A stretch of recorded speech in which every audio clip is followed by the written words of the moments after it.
Third lesson 16th question. Look at the graph A to D 3.20 carefully and state with reason which of these cannot possibly represent one dimensional motion of particle. चार graph दे रखे हैं, इन चार में से कौन सा graph है जो आपका वन डायमेंशन मोशन को रिप्रेजेंट नहीं करेगा. देखने में सारे ऐसे रखते हैं कि पता नहीं करेंगे नहीं करेंगे. कैसे, ध्यान से देखना ग्राफ. एक एक करके ग्राफ बनाऊंगा या उसको तब एक्सप्लेन कर देंगे. ये पहला ग्राफ है और ये XT ग्राफ है. पोजीशन टाइम ग्राफ दे रखा है आपको. पोजीशन टाइम ग्राफ आपको गिवन है और ग्राफ पर ये एरो भी बनाया हुआ है ऐसे. तो आपको ये बताना कि ये ग्राफ पॉसिबल है या नहीं है किसी भी बॉडी के मोशन के लिए. तो टाइम एक्सिस से आप किसी भी एक पॉइंट पर पोजीशन एक्सिस के पैरेलल एक लाइन ड्रॉ कर लीजिए. ये टाइम टी, सपोज ये टाइम टी आपका 5 सेकंड का टाइम है. तो जरा ध्यान से देखना कि 5 सेकंड पर बॉडी यहाँ है, x1 डिस्टेंस पर है, और 5 सेकंड पर ही बॉडी x2 डिस्टेंस पर भी है. एक ही टाइम इंस्टेंट पर बॉडी की दो दो पोजीशन है.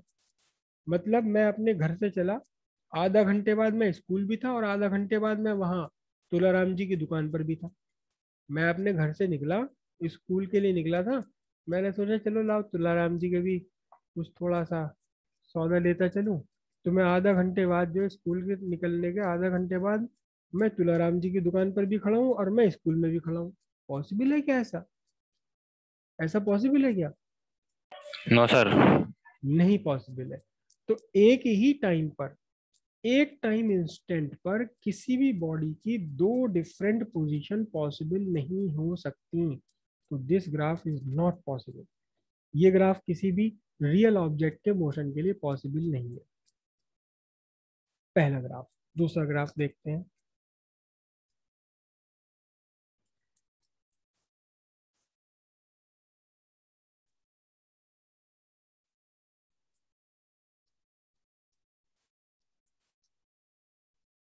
सर्किल है और सर्किल की ट्रेसिंग भी दे रखी है. सर्किल की ट्रेसिंग है क्लॉकवाइज. यहां भी वही करी कीजिए. आप क्या करना, आपको टाइम, किसी भी टाइम इंस्टेंट पर आप एक लाइन ड्रॉ कर लीजिए वेलोसिटी एक्सिस के पैरेलल. यहाँ ड्रॉ कर लें आप या यहाँ ड्रॉ कर लें, कोई इससे कोई फर्क नहीं पड़ता. यहाँ ड्रॉ कर लें या यहाँ ड्रॉ कर लें. टाइम, एक सिंगल टाइम पर किसी भी बॉडी में दो दो वेलोसिटीज नहीं हो सकती. देखो, अलग टाइम पर अलग वेलोसिटी हो सकती है. आप घर से निकले, आपने बाइक स्टार्ट करी, आपकी वेलोसिटी 0 है.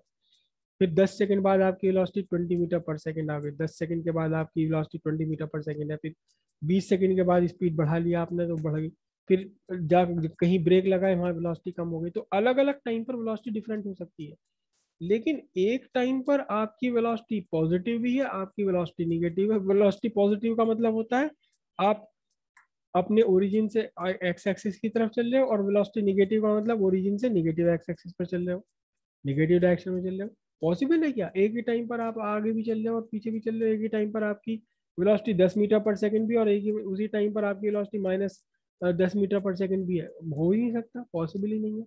ये ग्राफ भी पॉसिबल नहीं है. सिंपल सी बात है, एक सिंगल टाइम इंस्टेंट पर दो वेलोसिटीज नहीं हो सकती. अलग अलग टाइम पर अलग अलग दो वेलोसिटी हो सकती है, लेकिन एक ही टाइम पर किसी बॉडी में दो वेलोसिटीज तो पॉसिबल नहीं है. टाइम है. ये आपकी स्पीड है और ये आपका टाइम है. हालांकि इसको, ये ग्राफ भी आपको बाद में ही समझ आएगा. अभी तो हमें स्पीड और वेलोसिटी का डिफरेंस ही नहीं पता. जब वेक्टर पढ़ लेंगे तब समझ में आएगी बात. ये देखो, जो स्पीड स्पीड टाइम ग्राफ इन्होंने बनाया हुआ है यहाँ इस क्वेश्चन में ऐसे. इस टाइम पर स्पीड आपकी कैसी है? इस टाइम पर स्पीड आपकी पॉजिटिव है. लेकिन किसी और डिफरेंट टाइम पर अगर आप देखोगे तो वेलोसिटी कैसी है आपकी, स्पीड आपकी निगेटिव है। तो स्पीड कभी भी निगेटिव में नहीं होती, वेलोसिटी निगेटिव में हो सकती है लेकिन स्पीड निगेटिव में नहीं होती कभी भी। तो इसलिए ये ग्राफ भी पॉसिबल नहीं है। ये ग्राफ सिर्फ इसलिए पॉसिबल नहीं है कि स्पीड निगेटिव में दे रखी है, यहाँ इस पोर्शन में स्पीड आपकी निगेटिव में है, वो कभी हो ही नहीं सकती।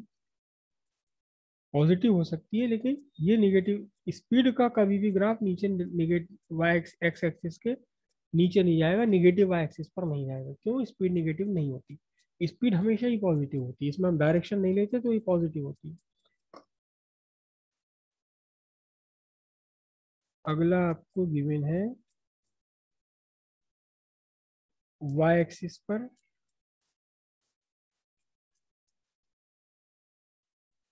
टोटल पाथ लेंथ और ये आपका वही टाइम, और ग्राफ आपका जो बनाया हुआ है ग्राफ है ये बनाया हुआ है। अब देखो ध्यान से, total path length, total path length अगर बॉडी कोई चल रही है, जैसे बॉडी यहाँ से चल रही है, टाइम इक्वल 0 है, पोजीशन भी 0 है। फिर यहाँ आपका time is equal to 5 second हो गया, तो डिस्प्लेसमेंट सपोज 20 मीटर हो गया।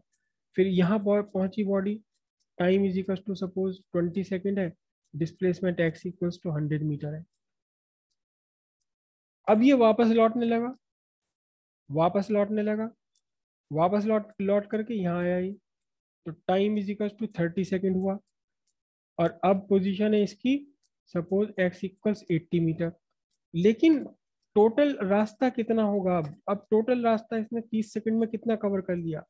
100 मीटर गया और फिर 20 मीटर वापस आया, तो टोटल रास्ता अब कितना हो गया? टोटल लेंथ कितनी हो गई? टाइम 0, फिर टाइम 5 सेकंड पर 20 मीटर, फिर टाइम मैंने 20 सेकंड लिया, 100 मीटर मैंने देखी कितनी है, 100 मीटर की इसकी पोजीशन है। फिर क्या हुआ, इसने लौटना शुरू कर दिया, तो 10 सेकंड बाद देखा इसकी पोजीशन यहाँ से 80 रह गई, कहाँ से? ये 80 रह गई। लेकिन अब तक इसने टोटल रास्ता कितना चल लिया? 100 मीटर गया और 20 मीटर वापस आया, तो टोटल लेंथ कितनी हो गई? Total path 120। 120। अच्छा, अगर ये वापस आने लगे या इधर उधर को घूम फिर जाए, तो क्या ये टोटल लेंथ कभी घट सकती है क्या? ये टोटल रास्ता जो चला है, आप अपने घर से चले, घूम फिर के स्कूल में आ गए, थोड़ी देर स्कूल की तरफ जा रहे थे, बीच में आपका दोस्त दिखाई दिया, पीछे से इसने आपने आवाज दी, आप इसकी तरफ को आ गए, फिर दोनों मिलकर आगे चलने लगे। लेकिन कुल मिलाकर आपने कुछ ना कुछ तो रास्ता तय किया है ना पीछे भी आकर आने में। तो टोटल लेंथ ऑफ पाथ कभी भी कम नहीं हो सकता, टाइम के साथ साथ ये बढ़ेगा ही, टाइम के साथ साथ घटेगा नहीं। लेकिन इस क्वेश्चन में देखना जरा ध्यान से, ये origin path, total path length की बढ़ी बढ़ी बढ़ी, लेकिन अब टाइम आगे बढ़ रहा है, लेकिन टोटल टोटल लेंथ घटती चली जा रही है। टोटल लेंथ नहीं घट सकती, डिस्प्लेसमेंट तो घट सकता है। जैसे यहाँ मैं अगर लूँ, तो अब डिस्प्लेसमेंट आपका 100 की बजाय 80 रह गया, डिस्प्लेसमेंट तो घट सकता है। लेकिन टोटल डिस्टेंस तो पहले 100 चली थी, फिर 120 और चली, 120, ये तो नहीं घटेगी टाइम के साथ साथ। टोटल लेंथ टाइम के साथ साथ नहीं घट सकती, टोटल लेंथ या तो बढ़ेगी, या हो सकता है अगर कहीं जा करके रुक जाए तो टोटल लेंथ का बढ़ना बंद हो जाएगा। टोटल लेंथ बढ़ना कैसे? कि आप यहाँ से चले, यहाँ चले और यहाँ चल के 100 मीटर पर जाके रुक गए, तो फिर ये 100 मीटर और फिर उसके बाद रुके रहे तो रुके रहे, टाइम बढ़ता रहेगा, लेकिन लेंथ आपकी नहीं बढ़ेगी। लेकिन निगेटिव है, कभी नहीं जाएगी, नीचे नहीं जा सकती कभी भी लेंथ।